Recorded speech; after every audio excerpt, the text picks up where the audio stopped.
As we wrap up this workshop, I want to share with you an important life lesson I have experienced as a communicator, and that is how we approach our audience. It's not just developing a message, but it's also asking the question, who is our audience? And then also, how do we relate to our audience? I was speaking at a workshop at Walt Disney World, and it was during a season that hurricanes were hitting the island of Hispaniola, where I serve as president of New Missions, and we have campuses on that island.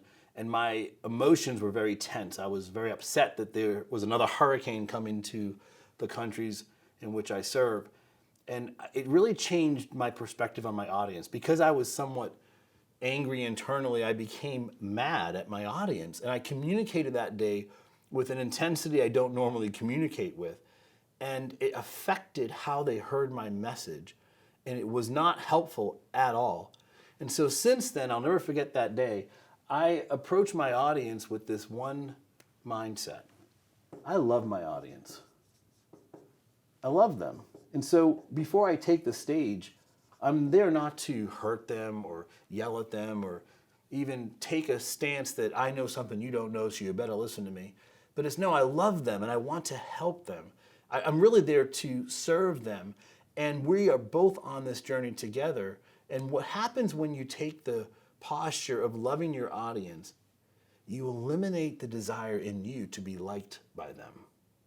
Because this is one of those areas as a communicator that I see hurts more communicators when they take a stage for the purpose of being liked by their audience. Show up because you love them already. Let them not like you, but let them take that message you're giving to them as a gift. Because that's why you exist. Your message matters. Your idea is worth sharing. They don't need to necessarily like you as a person. They need to apply your message. They need to implement your idea.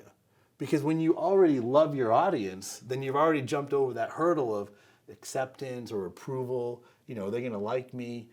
Don't let that be a distraction in the craft of being a communicator. Step first with the mindset of I love them, because that already eliminates the transaction you want from them. You don't need something from them. Now you're giving them the gift of your idea. That'll change really some of the worries and concerns you have as a communicator, the self-doubt and the questions of, am I worthy or should I do this?